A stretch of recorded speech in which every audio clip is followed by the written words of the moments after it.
గత ప్రభుత్వం తీసుకొచ్చిన ధరణితో లక్షలాది భూ సమస్యలు వచ్చాయన్నారు మంత్రి పొన్నం ప్రభాకర్. ఇచ్చిన హామీ మేరకు నూతన భూభారతి చట్టాన్ని తీసుకొచ్చామన్నారు. భూభారతిపై అన్ని మండలాల్లో అధికారులతో అవగాహన కల్పిస్తున్నామని తెలిపారు. ఇక హుస్నాబాద్ నియోజకవర్గం చిగురుమామిడి మండల కేంద్రంలో కొత్త ఆర్ఓఆర్ చట్టం భూభారతిపై అవగాహన సదస్సుకు ముఖ్య అతిథిగా మంత్రి పొన్నం ప్రభాకర్ హాజరయ్యారు. ఆధార్ కార్డు తరహాలో భూదార్ కార్డులు వస్తున్నాయని చెప్పారు. 10 సంవత్సరాల నుంచి భూమి సమస్యల గురించి పోరాటం చేస్తున్నాం. అంటే వారసత్వం ఉండొచ్చు, మ్యూటేషన్ ఉండొచ్చు, విల్ డీడ్ ఉండొచ్చు. ఊరు నుంచి బయట తీసి కలెక్టర్ స్టేషన్కి ఇవ్వడం జరిగింది. దానివల్ల ఏమైంది అంటే రాత్రి చేసుకోవాలన్నా,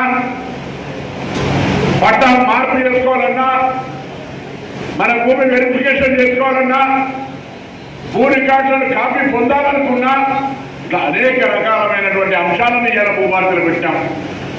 గతంలో భూ రికార్డు మెయింటైన్ చేయకపోతే కంప్యూటర్లో కనిపించినది కనిపించింది, కనిపించినది కనిపించలే, దాచిపెట్టారు, ఎత్తుకపోయారు కంప్యూటర్లో.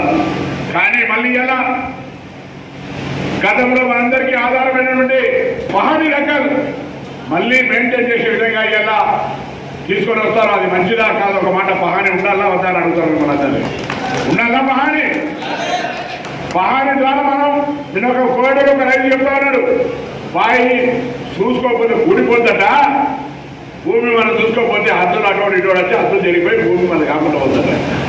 కానీ పత్రం మీద మోకా మీద మనమే ఉండి కాగితాలు ఇంకోటి మీద ఇబ్బంది అవుతుంది కదా.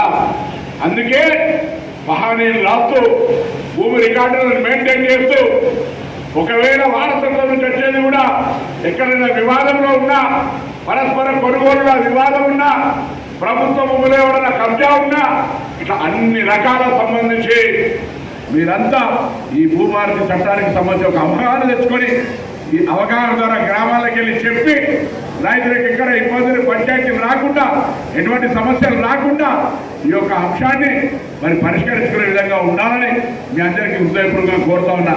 అదేవిధంగా గౌరవల్లి రిజర్వాయర్ సంబంధించి కెనాల్ కాలువలకు సంబంధించినటువంటి అంశాలు ఉన్నాయి. దయచేసి అందరూ సహకరించండి. అదేవిధంగా ఇందిరమ్మ ఇండ్ల ఎంపిక పేదలకు రాజకీయాలకు అతీతంగా పారదర్శకంగా ₹1 ఎక్కడ కూడా చేతి మారకుండా ఆ ఎంపిక కూడా జరగాలని నేను మీ అందరికీ హృదయపూర్వకంగా విజ్ఞప్తి చేస్తా ఉన్నా. తప్పు జరిగితే చూస్తూ ఊరుకోను, తగిన చర్యలు ఉంటాయనే మాట కూడా ఈ సందర్భంగా మనవి చేస్తా ఉన్నా. అదేవిధంగా ఈరోజు ధాన్యం కొనుగోలు కార్యక్రమం జరుగుతోంది. గతంలో సాలు తడప పేరు మీద అనేకంగా మరి రైతులు ఇబ్బంది పడ్డారు. ఇవాళ అటువంటి పరిస్థితి లేకుండా మార్కెట్ కమిటీ కానీ, సింగిల్ విండోలు కానీ, రైతులు కానీ ఎక్కడ కూడా ఇబ్బంది లేకుండా ధాన్యం కొనుగోలు ప్రక్రియను పర్యవేక్షణ చేస్తున్న అధికారులు కూడా దయచేసి మరొకసారి ఆ అంశం మీద శ్రద్ధ పెట్టాలని సందర్భంగా కోరుతున్నాను.